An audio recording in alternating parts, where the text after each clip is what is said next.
Ayan, Barako 2, 2023 model na naman mga boss. From San Juan, Batangas, si Busing. Ayan, medyo na-delay tayo ng paggawa sa kanya kasi may pinuntahan lang ako saglit. Tapos, yun, 1 PM na natin siya gawa na may nilakaran nga tayo mga boss. And ayun, tulad pa rin ng dati, ang problema ng mga ganito ay mahirap i-startin. Apalyado, tapos papatay-patay, umandar man to ay namamatay nga. So, yun, may mga gagawin lang tayo. Katulad pa rin ng dati, adjust ng carburetor, check natin yung valve clearance, tapos yung spring ng weight decomp or spring ng compression release, ina-adjust natin yon. So, ayan mga boss, binabaklas ko na yung dalawang flange bolt dun sa camshaft cover. Para makita natin mga boss, ganun nga, pare-parehas naman yung spring ng weight decomp, ina-adjust natin yon. Sa pag-adjust naman mga boss, kanya-kanyang diskarte na yan.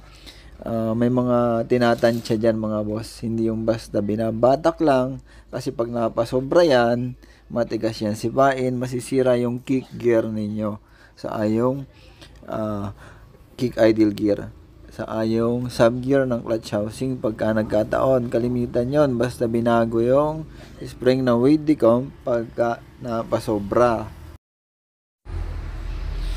Kasunod naman yan edi yung valve cover.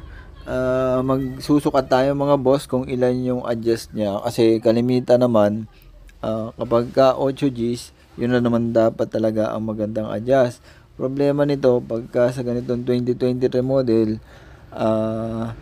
yun, kasi one side lang yung bearing ng camshaft niyan, nababago talaga yung clearance agad kasi wala ngang bearing yung doon sa kabilang camshaft. Kaya yun, nagbabago rin agad yung clearance kapag halimbawa ang isang factor nun mga boss, hindi agad na change oil, or syempre nilalabas ito ay 1 litro lang yung laman, syempre kulang. Ganun, pagka napwersa, lalaki talaga agad yung clearance kasi magagasgas agad. Lumalaki kasi agad yung butas nung dulo nung sa may camshaft mga boss, sa cylinder head. Yun ay apektado rin kapag magaspang yung langis natin, kaya lumalaki agad yung clearance. At ayan na nga mga boss, tinatanggal ko na rin yung flange bolt sa valve cover. So doon, magsusukat na tayo kasunod niyan, kasi kalimitan talaga mga boss, kahit kabibili nyo pa lang yan tapos tumakbo na yan ng 1,000 km or 1,500, kalimitan yan mga boss, malaki na agad yung valve clearance. Kaya yun, para gusto nyo tumahimik, i-adjust nyo na 8 Gs or sa S8. Tapos doon naman sa pag-adjust ng compression release, yun, ganun-ganon lang yun. Binabatak lang ng konti, tapos estimate natin kung maganda na yung play. Pagka maganda na yung play mga boss, sure na yun. Gawa ng sabi ko nga mga boss, hindi pare-parehas tulad nito, 2023 model. Tapos, halimbawa, bumata kayo ng spring ng compression release, magkaiba yan katulad dun sa 2022 model. Kaya, hindi pare-parehas nga ng sukat. Depende yan mga boss doon sa bukas nung weight decomp. Ayun, andito naman tayo nagsusukat na ng valve clearance niya mga boss. Sa valve clearance mga boss, kalimitang nasusukat natin dyan, nasa 13 na yung intake. Napakalayo na mga boss kumpara dun sa 8. Tapos sa exhaust naman, pumapalo na siya ng nasa 16, kaya masyado malayo na. Yun yung kalimitan. Kaya ang gagawing adjust mga boss, nasa inyo nga kung sa S8 or 8 Gs. Nandiyan yung pinakamatahimik pero maganda ang performance na adjust ng barbula. Diyan, kapag nasukat na natin mga boss, pwede namang adjust na agad. Pero para may basihan, yun yung diskarte natin. Sukat muna bago tayo mag-adjust, para alam natin yung diferensya nung in-adjust natin. Kasi kapag in-adjust nyo yan, hindi nyo sinukat, ay kung hindi naman pala i-tune-up, di na-adjust nyo lang. So, ganun lang yung diskarte mga boss. Sukatin nyo muna bago kayo mag-adjust ng valve clearance. Kasi minsan naman, pagka sinukat natin, tapos nasa specified clearance pa naman, hindi na natin ginagalaw yun. Tinatakpan na uli natin. Yan. Tapos dito naman, yung kanyang carburetor, adjust natin ng 3.5. Sa 3.5, kalimitan yun talaga. Pero minsan, kailangan pa rin natin mag-adjust sa 3 or sa pataas. Kasi kalimitan minsan, depende rin nga sa gasolina. Hindi ko rin masabi na kapag ginawa natin ganito, ay perfect na yung pag-aagawa.